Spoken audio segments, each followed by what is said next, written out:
줌에 계시는 성도님들에게도 또 인사드립니다. 이 시간에는 지난 시간에 이어서 아브라함을 통해서 우리가 대인관계, 가깝게는 그 친족들과의 어떤 관계, 그리고 또 이웃과의 관계, 또 가까운 또 주종 관계, 이런 부분들을 함께 생각해보는 시간을 갖도록 하겠습니다.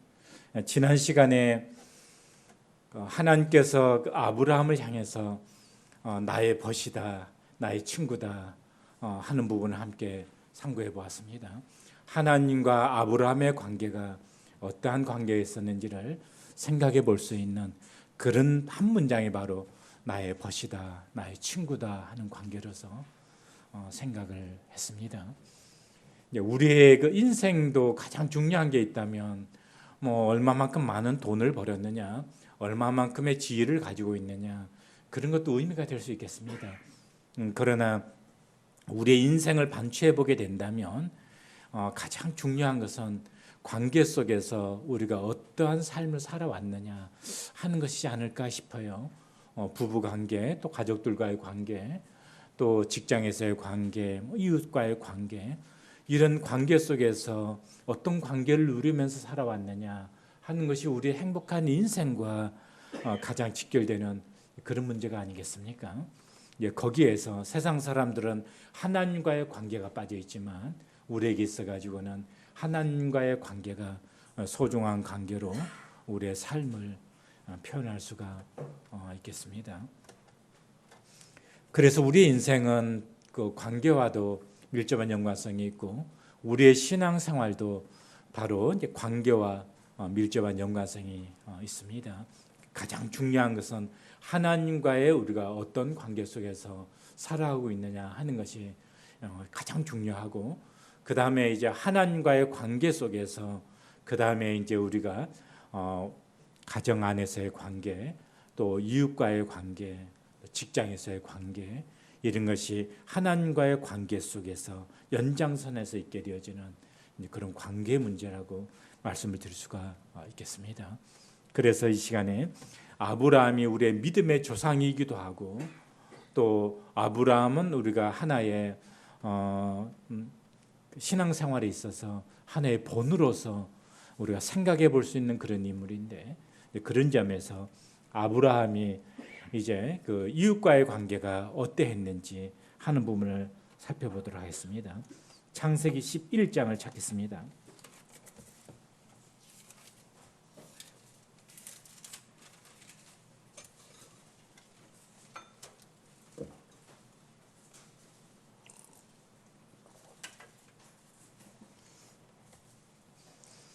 이 시간에도 역시 아브라함에 대해서 또 본문에 대해서 깊이 있게 다루지는 않겠습니다.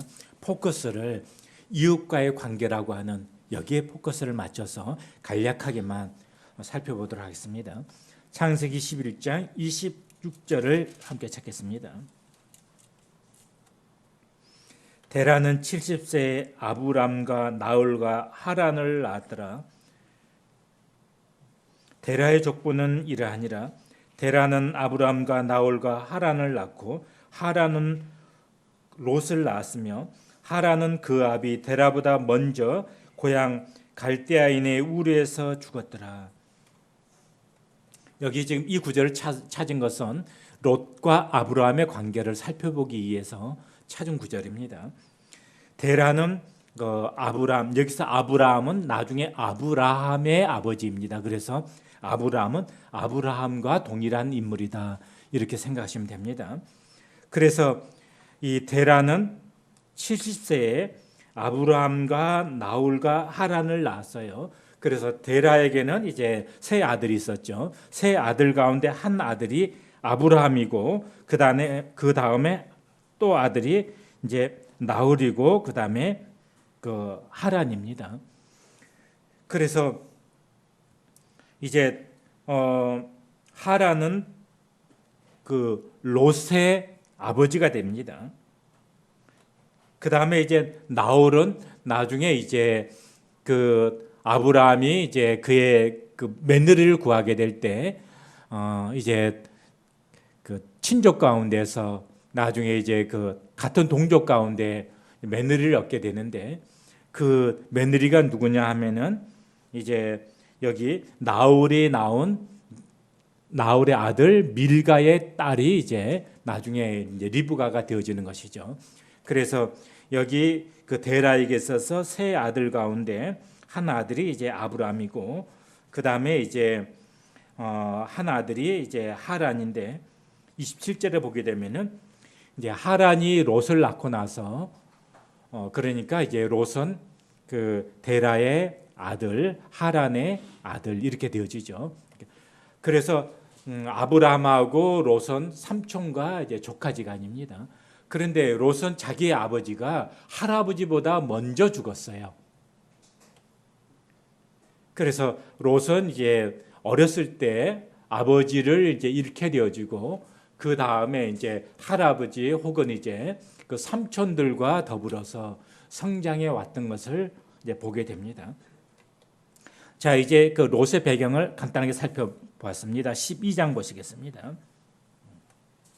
12장 4절.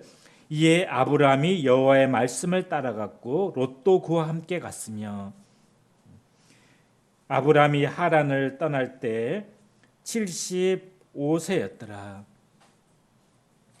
여기 12장 4절에서 하란은 인물의 하란이 아니고 장소의 하란입니다. 혼동이 없었으면 좋겠어요.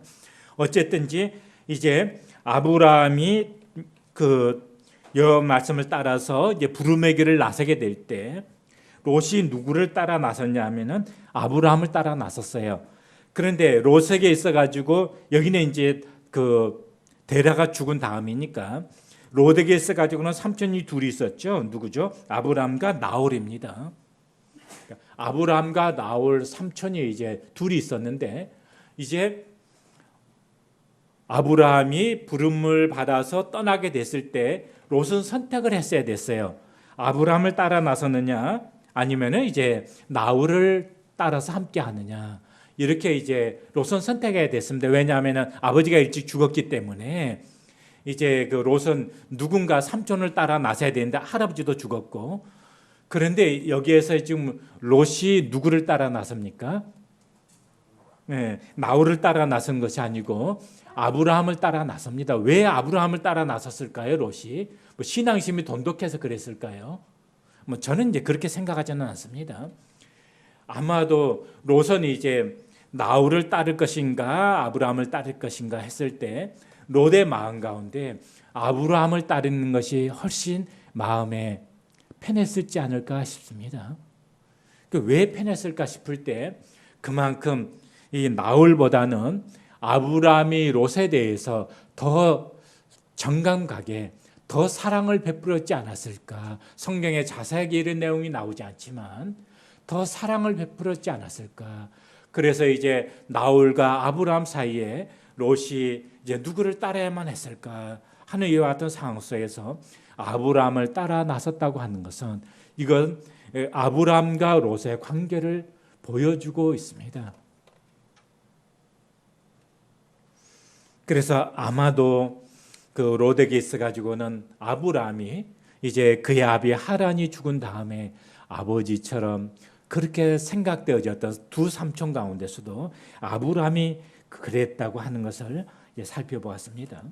그 다음에 이제 13장으로 창세기 13장 5절로 6절 7절 이렇게 보시겠습니다. 아브라함의 일행 롯도 양과 소와 장막이 있으므로 그 땅이 그들이 동거하기에 넉넉하지 못했으니 이는 그들의 소유가 많아서 동거할 수 없었습니다. 그러므로 아브라함의 가축의 목자와 롯의 가축의 목자가 서로 다투고 또 가나안 사람과 브리스 사람도 그 땅에 거주하였는지라. 이제 그 아브라함의 가축들도 숫자가 많아지게 되고 롯의 가축들도 숫자가 많아지게 되니까 그 한정된 토지 내에서 그 많은 가축을 먹이려면은 서로 이제 다툼이 생겨지는 것을, 왜냐하면 서로 목초지가 좋은 것을 서로 차지하려고 하고 이제 이런 문제가 생겨나는 것이죠. 더군다나 거기에 아브람과 롯만 있었던 것이 아니고 가나안 사람과 브리스 사람도 그 땅에 함께 거주하고 있었기 때문에 그 한정된 땅에 그들이 함께 살기에는 필연적으로 서로 이제 경쟁과 갈등이 존재할 수밖에 없는 이런 상황이 되었습니다. 8절 보시겠습니다. 아브라함이 롯에게 이르되 우리는 한 친족이라. 여기서 친족이라고 하는 이 말의 히브리어의 뜻 가운데는 형제다라고 하는 이런 의미가 담겨져 있는 그런 단어예요. 이제 문맥상에 친족이다 이렇게 번역하는 것이 문맥상에 맞기 때문에 이제 친족이다 이렇게 번역이 되었습니다. 다른 의미로 이제 형제다 이렇게도 번역할 수도 있는 그런 말입니다. 한 친족이라. 나나 너나 내 목자나 내 목자나 서로 다투게 하지 말자. 내 앞에 온 땅이 있지 아니하냐. 나를 떠나가라. 내가 좌하면 나는 우하고 내가 우하면 나는 좌하리라. 이에 롯이 눈을 들어 요단 지역을 바라본즉 소알까지 온 땅에 물이 넉넉하니 여호와께서 소돔과 고모라를 멸망하시기 전이었으므로 여호와의 동산 같고 애굽 땅과 같았더라. 그러므로 롯이 요단 온 지역을 택하고 동으로 옮기니 그들이 서로 떠난지라. 아브라함은 가나안 땅에 거주하였고 롯은 그 지역의 도시들에 머무르며 그 장막을 옮겨 소돔까지 이르렀더라. 소돔 사람은 여호와 앞에 악하며 큰 죄인이었더라. 자, 이제 아브라함과 롯이 그 가축의 소유가 많음으로 인해서 서로 간에 그 목자들이 서로 간에 이제 다투었습니다.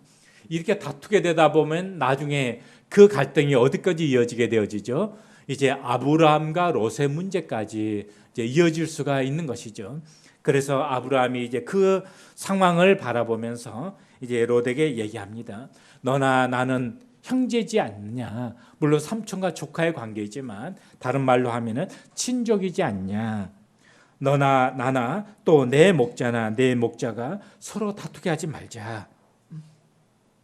그래서 이제 내 앞에 이제 온 땅이 있지 않냐. 그래서 내가 좋은 것을 택하라. 원하는 것을 택하라. 내가 우하면 내가 좌할 것이고 내가 좌하면 내가 우할 것이다. 그런데 이제 롯이 이제 눈을 들어서 딱 바라보게 되니까 롯의 눈에 요단 지역이 이렇게 딱 눈에 들어왔습니다. 왜냐하면 그 지역은 우리나라는 뭐 어디든지 가든지 물 걱정 별로 안 하지만 그 지역을 가보신 분들은 이 말이 무슨 말인지 이해를 합니다. 그래서 이제 요단강이 흐르게 되어지면은 강가이기 때문에 물이 있게 되어지고 물이 있게 되어지면은 거기에 나무가 있고 또 풀이 나게 됩니다. 그렇게 되어지면은 이제 가축을 먹이기에 이제 좋은 여건이 되어지는 것이죠. 그래서 롯이 이렇게 딱 바라보는 가운데 이제 물이 넉넉하고 또 숲풀과 또 가축을 먹이기에 넉넉한 그런 풀이 있는 그 지역을 이제 바라보게 되면서 아직까지 하나님께서 이제 소돔과 고모라 성을 심판하기 전이기 때문에 바로 그 지역은 바로 우리가 얘기하고 있는 어디죠? 에덴 동산과 같은 그런 지역으로 그렇게 보여졌다고 하는 것이죠. 그래서 이제 롯이 이제 바로 그 지역을 선택을 했습니다. 그렇게 되어지면 아브라함이 경우적으로 한번 따져보겠습니다. 누가 좋은 것을 선택하는 것이 경우에 맞죠? 아브라함이 좋은 것을 선택하고 그 다음에 아브라함이 선택한 다음에 조금 열악한 곳이 그 다음에 어쩔 수 없이 롯이 선택하는 것이 경우적으로 맞잖아요. 나이적으로 보나 촌수로 따지나 그리고 나오게 된 동기로 따지나 모든 것을 따져서 아브라함이 좋은 것을 먼저 선택을 하고 그 다음에 이제 롯이 선택하는 것이 맞죠. 근데 아브라함이 그렇게 했습니까? 그렇게 하지 않았죠. 너가 선택을 해라. 내가 어떤 것을 선택하고 나면 그 다음에 내가 다른 것을 선택을 하마. 이게 뭐죠? 배려하고 양보하는 그런 마음이잖아요. 뭐 경우 따지고 뭐 내가 뭘로 보나 내가 먼저 선택한 다음에 그 다음에 네가 선택하라 이런 것이 아니잖아요. 아브라함이 취했던 그런 관계는 그런 거라고 하는 거예요. 우리 명절 때 모이게 되어지면 처음에 기분 좋게 모였다가 나중에 이렇게 대화를 나누다 보면은 뭐 형이 어떻고 동생이 어떻고 뭐 삼촌이 어떻고 뭐 시숙이 어떻고 이래 가지고 이제 서운함으로 이렇게 발전이 되어지고 뭐 산소 문제 발생이 되어지고 뭐 등등 이런 문제들이 왜 발생이 되어지죠? 때로는 그 가운데 얘기 들어보면은 뭐 경우 따지게 되어지고 그 다음에 또 무슨 문제 생겨나게 되죠. 이권과 연관되어지는 이런 문제들 발생이 되어지고 그래서 이제 명절 때 아름답고 행복하게 보내야 될 명절이 어색하고 관계에 틀어지고 또 어려움 겪게 되고 이런 문제를 보게 되어지잖아요. 아브라함이 정말 어떤 선택의 문제에 있었을 때 아브라함이 먼저 배려하고 양보하고 이런 부분들을 보게 되어집니다. 그런데 궁극적으로 나중에 어떻게 되어지죠? 하나님의 축복은 조금 달랐죠. 여기 롯은 영적인 사람이 아니기 때문에 그가 바라보는 것은 육신적이에요. 세상적이에요. 그것이 에덴 동산처럼 보여졌어요. 그렇게 택했죠. 그러나 그 길은 어디로 이어졌죠? 타락한 소돔과 고모라 성으로 연결되어지는 그런 루트입니다. 그러나 어쨌든 여기에서 뭐 그런 부분 살펴보기를 원하는 것은 아니고 아브라함은 이런 관계 속에서 어떤 모습을 취했는지 너나 나는 친족이지 않냐. 서로 이런 문제를 가지고 아브라함이 현실적인 문제는 인정했다는 거예요. 현실적인 문제를 우리가 부정할 수는 없어요. 왜냐하면 함께 동거하기 어려웠었기 때문에 서로 이제 갈라설 수밖에 없는 현실적인 문제 앞에서 아브라함이 어떻게 태도를 취했느냐 하는 것을 살펴보기를 원하는 거예요. 여기에서 아브라함은 막 경우 따지고 이권 따지고 그런 문제가 아니었었던 거죠. 배려하고 양보하고 이런 문제를 보고자 하는 것입니다. 이것이 그 아브라함이 가졌던 그런 마음이었어요. 우리가 친족이나 가족이나 형제 간의 관계를 생각을 해보게 될 때요. 사소한 것을 가지고 마음 상하게 되고 어려움 겪게 되고 그렇잖아요. 그리고 경우 따지게 되고 이러잖아요. 근데 아브라함 그렇게 하지 않았다는 것이에요. 그냥 선한 마음으로 양보하고 배려했다고 하는 것이죠. 아름다운 친족이나 가족 관계 보게 되어지면 이런 부분이 더 풍성한 그런 관계가 훨씬 더 행복한 관계인 것을 우리가 찾아볼 수가 있습니다. 그 결과로서 이제 14장을 보시겠습니다. 결국 소돔과 고모라 성은요, 거기에 풍요가 있었기 때문에 뭣도 함께 찾아오죠. 풍요하게 되어지면 그것을 뺏고자 하는 세력이 또 생겨지게 되는 것이에요. 아무것도 소유하고 있는 것이 아무것도 없는데 거기 도둑이 거기를 노리는 것은 별 소득이 없으니까 그런 거 잘 안 쳐다보잖아요. 근데 뭔가 있는 집 같으면은 이제 도둑도 이제 노리는 것처럼 소돔과 고모라는 풍요한 도성이었었기 때문에 그것을 노리는 사람들도 많습니다. 그래서 이제 그 지역에 몇 왕들이 연합을 해서 이제 소돔과 고모라 성을 쳐들어왔습니다. 그래서 이제 소돔과 고모라 성의 풍요가 다 뺏기게 되어지는 거예요. 나중에 이제 롯도 결국은 이제 그 풍요로운 소유한 모든 것들을 다 이제 빼앗기게 된 것이에요. 뺏겼습니다. 그러면 이제 아브라함이 생각을 할 때 그래 고소하다. 네가 삼촌을 배려하지도 않고 네가 삼촌의 은혜도 모르고 그렇게 네가 좋은 곳을 택해서 가더니 결국 네 꼴이 당연한 것이지. 속으로 아브라함이 그래 고소하다 이렇게 생각했을까요? 아브라함 그렇게 생각하지 않았습니다. 소돔과 고모라 성이 멸망하기 전에도 그 롯을 생각을 하면서 하나님 앞에 중보기도 드렸던 그 아브라함 지난주에 찾아봤잖아요. 그 다음에 아브라함이 그래 너 고소하다 그러면서 그냥 자업자득이지 그렇게 내버려둔 게 아니죠. 아브라함이 어떻게 하죠? 그의 힘만으로는 부족할 수도 있으니까 아브라함도 동맹을 결성을 해서 이제 롯을 구하러 갑니다. 그게 이제 14장입니다.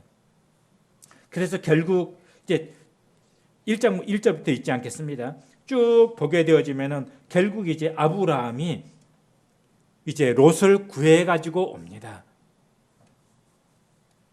11절 보겠습니다. 내 왕이 소돔과 고모라의 모든 재물과 양식을 빼앗아가고 소돔에 거주하는 아브라함의 조카 롯도 사로잡고 그 재물까지 노력하여 갔더라. 13절 도망한 자가 와서 히브리 사람 아브라함에게 알리니 그때 아브라함이 아모리 족속 마므레 상수리 숲을 근처에 거주하였더라.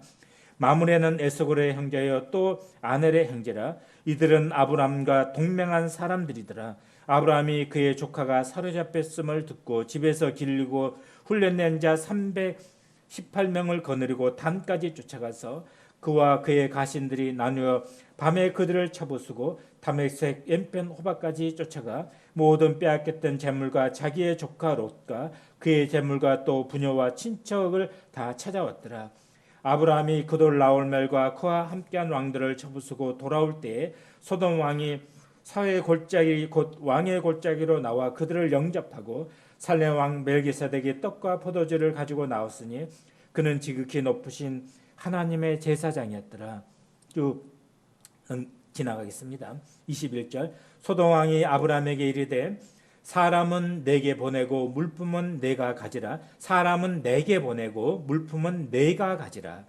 아브라함이 소돔 왕에게 이르되 천지의 주제시여 지극히 높으신 하나님 여호와께 내가 손을 들어 맹세하노니 내 말이 내가 아브라함으로 치북해 하였다 할까 하여 내게 속한 것은 실 한 오락이나 들매끈 한 가닥도 내가 가지지 아니하리라.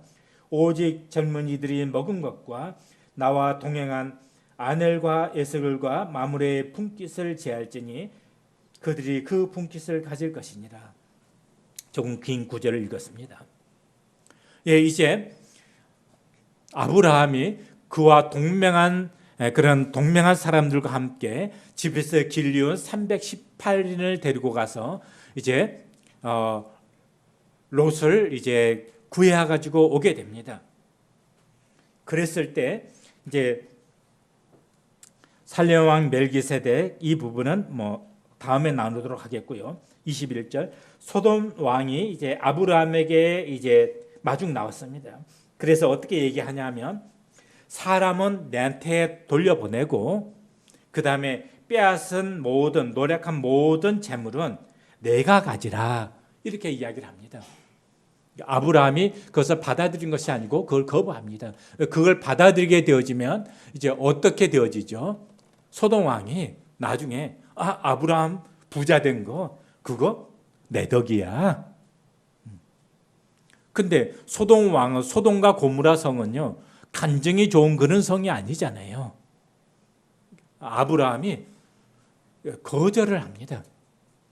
나는 가장 작은 것 하나도 나는 갖지 않겠다.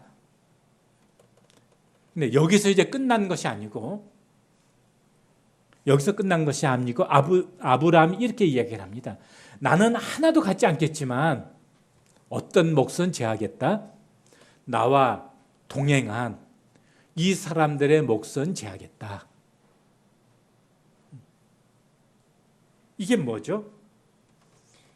아브라함이 나는 안 갖겠다 그러면은요 같이 동행한 사람들의 몫도 아무것도 없어지잖아요. 그러니까 아브라함은 나는 안 갖겠지만 나와 동행한 사람들은 마땅히 가질 권리가 있다는 거예요. 이게 뭘 우리에게 보여주고 있죠? 같이 동행했던 그 사람들을 배려하고 생각했다는 거예요. 아브라함이 자기 입장만을 생각한 게 아니라는 거예요. 함께 고생했던 동행한 사람들의 그 몫과 그들의 수고에 대해서 아브라함이 인정을 하고 그들에 대해서는 마땅히 배려했다는 거예요. 이것이 이웃에 대한 아브라함의 배려와 세심한 아브라함의 마음을 살펴보는 거예요. 우리는 항상 자기만을 생각할 수 있잖아요. 아브라함이 그렇게 간증하는 것은, 얘기하는 것은 좋은 거예요. 신앙상에 있어서도. 그러나 함께 동행한 사람들은 다르잖아요. 그들은 처한 상황도 다르고 그들의 입장은 다르잖아요. 그래서 그들의 입장과 그들의 노고와 이런 것을 인정하고 배려하는 이런 아브라함의 이런 자세를 살펴보게 되어지는 것이죠. 그 다음에 창세기 23장으로 한참 넘겨서 23장으로 넘겨보겠습니다.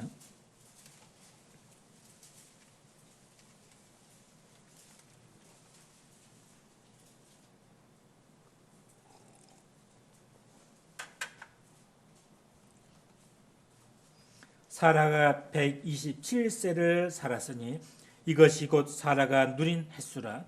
사라가 가나안 땅 헤브론 곧 기랏 아르바에서 죽음에 아브라함이 들어가서 사라를 위하여 슬퍼하며 애통하다가, 제가 노안이 있어서 따로 이렇게 성경 읽다가 지명도 아자인지 이자인지 아리하게 잘 안 보입니다. 그래서 이런 거 좀 틀리면은 지금 김영재님이 노안이 있구나 이렇게 이해해 주시면 됩니다. 인명이나 지명 나오면은 제가 살짝씩 틀리는 경우가 있어요. 3절 보시겠습니다. 그 시신 앞에서 일어나 나사렛 헷족속에게 말하여 이르되 나는 당신들 중에 나그네요 거류하는 자이니 당신들 중에서 내게 매장할 소유지를 주어 내가 나의 죽은 자를 내 앞에서 내어다가 장사하게 하시오. 헷족속이 아브라함에게 대답하여 이르되 내 주여 들으소서. 당신은 우리 가운데 있는 하나님이 세우신 지도자이시니 우리 묘실 중에서 좋은 것을 택하여 당신의 죽은 자를 장사하소서. 우리 중에서 자기 묘실에 당신의 죽은 자 장사함을 금할 자가 없으리이다. 아브라함이 일어나 그 땅 주민 헷족속을 향하여 몸을 굽히고 그들에게 말하여 이르되 나로 나의 죽은 자를 내 앞에서 내어다가 장사하게 하는 일이 당신들의 뜻일진데 내 말을 듣고 나를 위하여 수알의 아들 에브론에게 구하여 그가 그의 반머리에 있는 그의 막벨라 굴을 내게 주도록 하되 충분한 대가를 받고 그 굴을 내게 주어 당신들 중에서 매장할 소유지가 되게 하기를 원하노라 하매 에브론이 헷족속 중에 앉아 있더니 그가 헷족속 곧 성문에 들어온 모든 자가 듣는 데서 아브라함에게 대답하여 이르되 내 주여 그리 마시고 내 말을 들으소서. 내가 그 밭을 당신에게 드리고 그 속의 굴도 내가 당신에게 드리되 내가 내 동족 앞에서 당신에게 드리오니 당신의 죽은 자를 장사하소서. 아브라함이 이에 그 땅 백성에게 몸을 굽히고 그 땅의 백성이 듣는 데서 에브론에게 말하여 이르되 당신이 합당히 여기면 청하건대 내 말을 들으시오. 내가 그 밭값을 당신에게 주리니 당신은 내게서 받으시오. 내가 나의 죽은 자를 거기 장사하겠노라. 에브론이 아브라함에게 대답하여 이르되 내 주여 내 말을 들으소서. 땅값은 은 400세겔이나 그것이 나와 당신 사이에 무슨 문제가 되리이까? 당신의 죽은 자를 장사하소서. 아브라함이 에브론의 말을 따라 에브론이 헷 족속이 듣는 데서 말한 대로 상인이 통용하는 은 400세겔을 달아 에브론에게 주었더니 마물레 막벨라에 있는 에브론의 밭 곧 그 밭과 거기에 속한 굴과 그 밭과 그 주위에 둘린 모든 나무가 성문에 들어온 모든 헷 족속이 보는 데서 아브라함의 소유로 확정된지라. 여기까지 보겠습니다. 자, 사라가 127세에 죽게 됩니다. 그래서 이제 아브라함이 이제 아내 그 사라를 장사를 지내야 되겠는데 아브라함이 이때 거주하고 있던 그 지역이 바로 헷 족속이 거주하고 있었던 그 땅입니다. 그래서 아브라함은 그 사라를 장사 지낼 만한 그 매장지가 없었습니다. 그래서 이제 헷 족속에게 이제 나의 아내 사라를 매장할 수 있는 그런 땅을 나에게 주시오 하고 이제 부탁을 합니다. 그랬을 때 이제 헷 족속이 이렇게 이야기를 합니다. 당신은 우리 가운데 거하고 있는 하나님의 사람입니다. 하나님이 세우신 지도자입니다. 우리 족속 어느 누구든지 간에 당신이 당신의 안에 사라를 매장할 그 지역을 원한다면 안 줄 사람이 우리 중에 아무도 없습니다. 어떤 땅이든지 괜찮으니까, 제가 본문 그대로 말씀드리는 것이 아니고 어떤 땅이든지 괜찮으니까 그냥 말씀만 하십시오. 원하기만 하면 그냥 그 땅을 매장지를 당신에게 드리겠습니다. 아무도 거부할 사람이 없습니다. 그러니까 아브라함이 이제 그 에브론이 소유하고 있었던 막벨라 그 땅, 그리고 그 굴을 이제 이야기를 합니다. 당시에 우리는 땅을 파가지고 이렇게 묻고 그 다음에 이에 봉분을 하잖아요. 그 지역은 이제 이런 굴이 있게 되어지면은 그 굴을 이제 매장지로 이렇게 삼았습니다. 그러니까 에브론이 이제 아브라함의 말을 듣고 에브론이 기꺼이 드리겠습니다. 그러니까 아브라함이 아니다. 나는 그걸 그냥 거저 받는 것이 아니고 그걸 값을 후하게 쳐서 그 땅을 사겠습니다. 얘기하는 거예요. 그러니까 에브론이 당신하는 말씀 하지 마십시오. 이거 당신에게 이거 그냥 커져 드릴 테니까 그런 말씀 하지 마십시오. 이걸 값으로 친다면 은 400세겔에 해당이 되는 것이지만 그것이 당신과 나 사이에 이게 은 400세겔인지 500세겔인지 그걸 따질 그런 관계입니까? 당신과 나 사이가 그런 관계입니까? 이런 거예요. 이 뭘 얘기를 하죠? 아브라함이 헷 족속이 사는 그 땅에 기거하면서 아브라함과 헷 족속 사람들과의 관계가 어땠는지를 보여주고 있는 것이에요. 헷 족속이 당신은 하나님의 우리 가운데 세우신 하나님의 지도자입니다. 아브라함의 그 모습이 그랬다고 하는 거예요. 그래서 당신과 우리 사이에는요, 계산할 관계가 아닙니다. 마땅히 당신이 원하기만 하면 어떤 곳이든지 괜찮으니까 매장지로 그냥 쓰십시오. 아브라함이 에브론에게 속한 그 땅을 아브라함이 말하니까 이번에 에브론이 나서가지고 기꺼이 쓰십시오. 아브라함은 값을 계산하고 있다니까 당신과 내 사이에 그럴 관계입니까? 계산적으로 따지면 은 400세겔 해당이 되지만 이걸 은 400세겔, 500세겔 이렇게 따질 관계입니까? 아닙니다. 그러니까 아브라함이 그래 알겠다 하고 그냥 차지한 게 아니잖아요. 아브라함은요, 아니다. 당신과 나와의 관계가 비단 그런 관계일지라도 그거 부정하지 않겠습니다. 그런 관계일지라도 그래도 이거 그냥 받아주십시오. 저는 한국 사람이 사용하고 있는 용어 가운데 우리 가운데 지금 영어 선생님 계시지만 정의라고 하는 단어를 영어로 이렇게 번역을 하게 된다면 좀 애매할 거예요. 굳이 표현 100% 표현 못할 수 있는 단어는 아니겠지만 그런데 이 단어를 영어로 옮길 만한 단어가 진짜 마땅치 않을 거예요. 왜냐하면 옮겨놓으면은 한국 사람들이 느끼는 이 정의라고 하는 이 단어를 그냥 표현하기가 이게 100% 이걸 그 무드를 살리는 것은 어렵다는 생각을 합니다. 예전에 계백이라는 영화 제가 보지는 않았는데 TV에서 이렇게 잠깐 나온 거 봤습니다. 거기 보니까 어떤 용어가 자주 나오냐면 거시기라고 하는 그 표현을 군사들 가운데 거시기라고 하는 표현을 이렇게 잘 쓰더라고요. 아론 형제님, 거시기를 영어로 번역하면 어떻게 번역해야 되죠?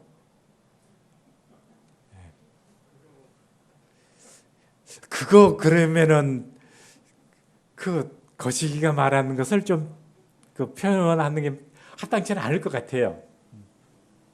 근데 아무튼 그냥 거시기는 우리는 그냥 그게 무슨 말이 좀 말잖아요. 얼른 생각 안 나면 그 거시기 있잖아 이러면은 그냥 알아듣습니다. 제가 뭐 하다가 지금 거시기 얘기 나왔죠? 네. 예, 예. 그냥 거시기를 알아들으시면 됩니다.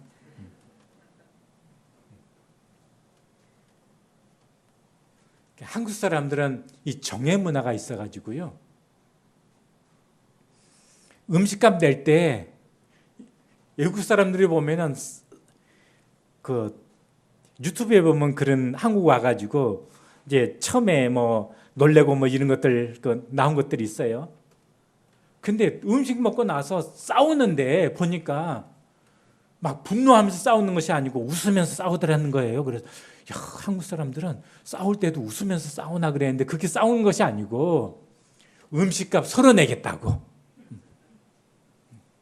막 음식 아니야 뭐 받아 이게 아니야 해가지고 막 주고받고 막 그러잖아요. 그 명절 되면 용돈 주면은 그냥 아니에요 뭐 이렇게 아니야 그래도 받아 뭐 이러잖아요. 이게 정의 문화잖아요. 근데 이 창세기를 보면서 오늘 본문 속에서 약간 그런 뉘앙스 받지 않습니까? 매장지 그냥 쓰십시오. 그러니까 아브라함이 이거 난 값을 계산할 거야. 해서 사람들이 아니에요. 어떻게 그럴 수 있습니까? 그냥 쓰세요. 이런 분위기 좀 보지 않습니까? 전 정의 문화는 좋은 것 같아요. 근데 서양 문화가 들어오면서 점점점 이제 젊은 사람들 가운데서는 이제 정의 문화도 좀 정의 문화가 어떤 때 좀 불편할 때 있어요. 누가 밥값 내야 눈치 봐야 될 때 좀 불편할 때도 있긴 하지만 서로 그냥 더치페이 하면 편하잖아요. 내가 먹은 거 내가 내고 공평하게 내가지고 공평하게 쓰면 편한 거 있지만 다른 한편으로 연세 드신 분들은 그런 문화가 조금은 정이 없어 보이잖아요. 근데 세월 지나면 이제 한국도 그런 정의 문화도 점점 없어질 것 같아요. 편리하긴 한데 마음 받으면 또 줘야 될 거 생각하고 그러면 조금 불편하기도 하고 그런 것도 있잖아요. 안 주고 안 받으면 편하고 막 이런 것도 있는데 다른 한편으로 정의 문화의 좋은 것도 사라지는 것은 좀 아쉬운 것 같아요. 작은 것도 서로 주고받고 하는 곳에서 정들고 이제 그런 것이 있는데 아무튼 여기에서 아브라함요. 그런 모습을 보게 되어져요. 이웃과의 관계 속에서 아브라함과 이 햇사람들과 이런 관계 속에서 막 싸우고 그냥 막 사소한 이권 가지고 서로 막 다툼하고 그러면 얼마나 삶이 퍽퍽합니까? 이웃과의 관계가 퍽퍽합니까? 도시에 사는 사람들이 전원주택을 꿈꾼대요. 빽빽한 그냥 아파트에 살다가 그래 그냥 잔디밭 있는 집에서 살고 싶다. 그래서 이제 시골로 가서 이제 집 짓고 사는데 아니 이제 집도 예쁘게 지었고 이제 잔디밭도 꾸몄는데 한 6개월도 못 살고 아니 못 살겠다 해가지고 다시 서울로 돌아온 사람들이 부지기수로 많다는 거예요. 그게 왜 많은가 싶었더니 그 원주민들과의 갈등 때문에 그 원주민들은 누구네 집은 영인의 집은 뭐 숟가락이 몇 개고 거기는 뭐 된장도 크기가 얼마고 이런 거 다 알고 있고 이러는데 도시 사람들이 가가지고 이제 집 예쁘게 지어놓고 잔디밭 꾸며놨는데 그건 좋은데 뭘 못해요? 시골 사람들과 함께 그냥 정을 주고받고 하는 그런 문화를 형성 못하는 거예요. 적응을 못하는 거예요. 그래서 시골에 갔을 때 이제 동네에 무슨 일이 있으니까 찬조금으로 뭐 200만 원만 내셔. 그런데 내가 200만 원 왜 내가 내야 돼? 이런 것 가지고 이제 갈등하고 그냥 법적으로 합시다. 뭐 이래 가지고 그냥 법적으로 해 가지고 승패가 갈렸어요. 승패는 갈렸겠지만은 뭐는 회복이 안 돼요. 더불어 사는 그 삶의 문화는 정말 정의 문화는 무너져 있는 거죠. 안 되는 거죠. 그래 어려운 거예요.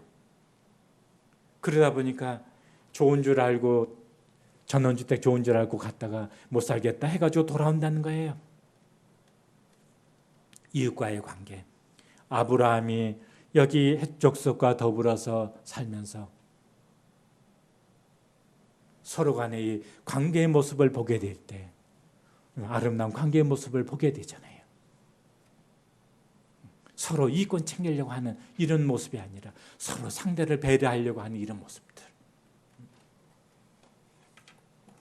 그 다음에 창세기 24장 찾겠습니다.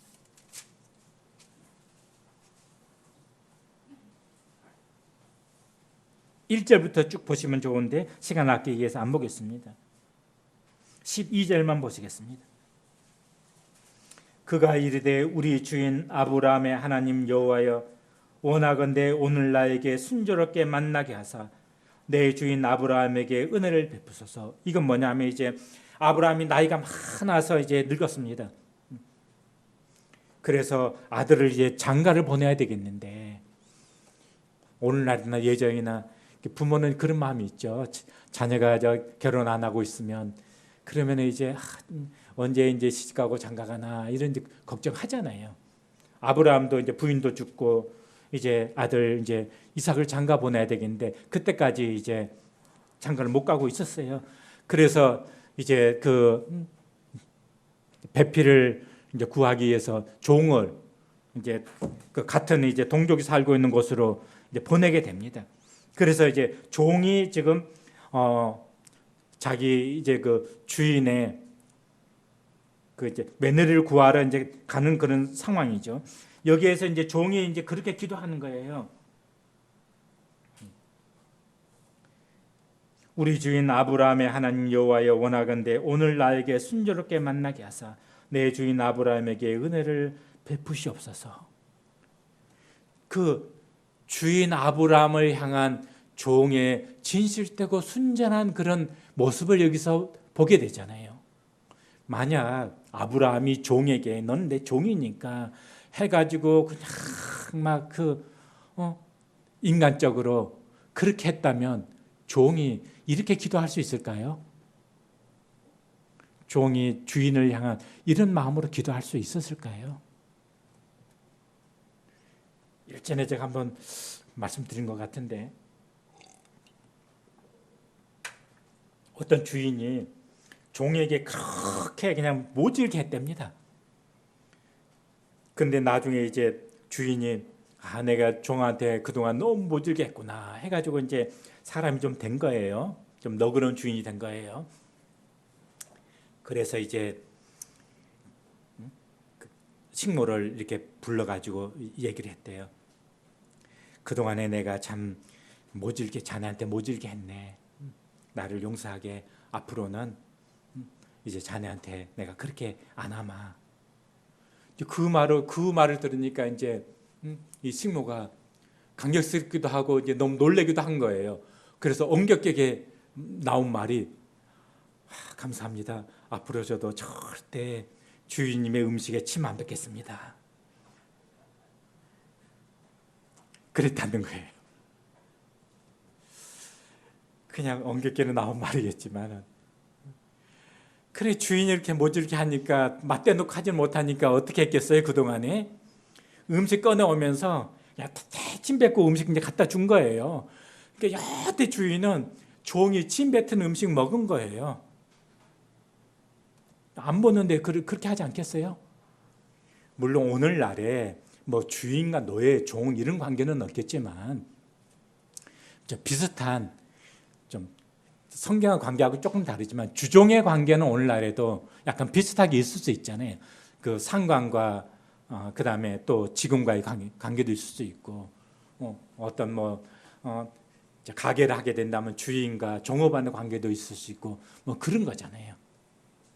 그럴 때 종업원이 그 가게를 진짜 잘 되기 위해서 진짜 기도하는 그런 마음을 가지고 있는 그런 종업원이라면 어떤 종업원이겠습니까? 물론 가게가 망하면 나도 망하겠구나. 그래서 가게 망하게 않게 해주세요. 이렇게 물론 그렇게 기도할 수는 있을 것 같긴 해요. 회사 망하게 되면 나도 그냥 곤란하니까 회사 망하지 않게 해주세요. 그렇게 할 수는 있을 것 같아요. 근데 종이 지금 그런 마음으로 주인을 위해서 기도한 걸까요? 그건 아니라고 생각해요. 주인에 대한 존경심이 있고 주인에 대한 그 선한 마음이 있기 때문에 지금 이렇게 기도하는 거예요. 그러면 내가 종업원이 될 수도 있고 내가 어떤 가게의 주인이 될 수도 있고 직장에서 내가 그 낮은 직급일 수도 있고 더 상관일 수도 있고 그렇지 않겠습니까? 그럴 때에 그 아래에 있는 사람으로부터 정말 이렇게 존경받을 수 있는 그런 관계라면 진심으로 진실된 마음으로 정말 주인이 잘 되기를 그런 바라는 마음을 가질 수 있는 그런 종이라면 아브라함이 어떤 사람이었는가? 평소 때 종에 대해서 아브라함이 어떻게 대했는가 하는 것을 볼 수가 있잖아요.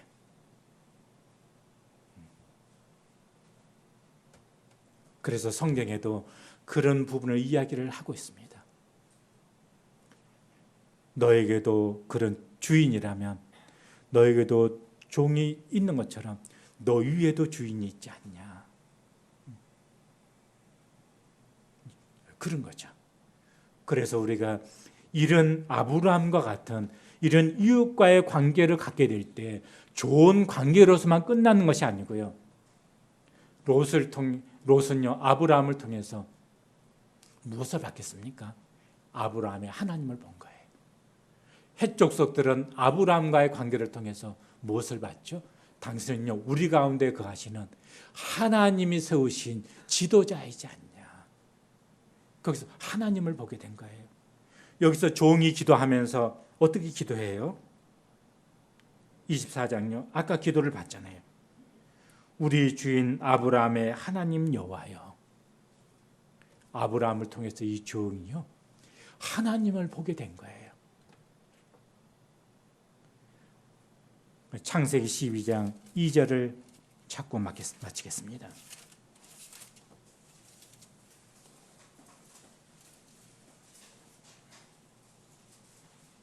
아브라함을 부르시면서 하나님께서 아브라함에게 이렇게 약속하십니다. 내가 너로 큰 민족을 이루고 네게 복을 주어 내 이름을 창대케 하리니 너는 복이 될지라. 개역 성경에는 너는 복의 근원이 될지라 이렇게 말씀하고 있습니다. 같은 표현입니다. 아브라함은 그냥 복의 근원이 되는 거예요. 아브라함이 가는 곳은 거기 복이 있는 곳이 되는 거예요. 왜 그러죠? 복의 근원은 하나님이시니까 아브라함을 통해서 하나님을 보게 되는 거예요. 그러니까 아브라함이 그냥 복이 되는 거예요. 아브라함은 화를 끼치는 사람이 아니고 아브라함은 복이 되는 사람이에요. 이게 뭐죠? 그리스도인은 그가 어디에 있든지 복이 되는 사람이 돼야 돼요. 그래서 그를 통해서 누구를 볼 수 있어야 되는 거죠? 하나님을 볼 수 있어야 되는 거예요. 하나님을 볼 수 있어야 되면은요, 관계가 나쁘면은 하나님을 볼 수 있겠습니까? 속담에 꿀을 얻으려면 벌통을 발로 차지 말라고 하는 말이 있어요. 우리가 영혼들을 얻으려면 어떻게 해야 되죠? 우리는 좋은 관계를 맺게 되어지면 영혼들을 얻을 수 있게 되어집니다. 좋은 관계를 맺으려면 어떻게 해야 되죠? 오늘 아브라함을 통해서 우리는 교훈을 얻게 되어지는 거예요. 아브라함은 좋은 관계를 통해서 그는 복의 근원이 됐던 거예요. 복이 됐던 거예요. 아브라함을 통해서 하나님을 보게 되어지는 것이죠. 그래서 우리는 좋은 관계가 우리의 삶을 행복하게 만들어줄 뿐만이 아니라 그 좋은 관계는 나를 통해서 우리를 통해서 하나님을 만나게 해주는 통로가 되어진다. 우리는 전도를 위해서도 친족과 또 이웃과 나와 함께하는 그런 이런 관계 속에서 배려하고 양보하고 그들을 이해할 줄 알고 인정해 줄 줄 알고 그들의 입장을 생각해 줄 줄 알고 그래서 좋은 관계를 통해서 내 삶이 풍요롭고 행복해질 뿐만이 아니라 영혼들을 얻을 수 있는 그런 관계의 삶을 살아가시기를 바랍니다. 명절 때도 좋은 관계를 통해서 행복한 명절 보내시기를 바랍니다.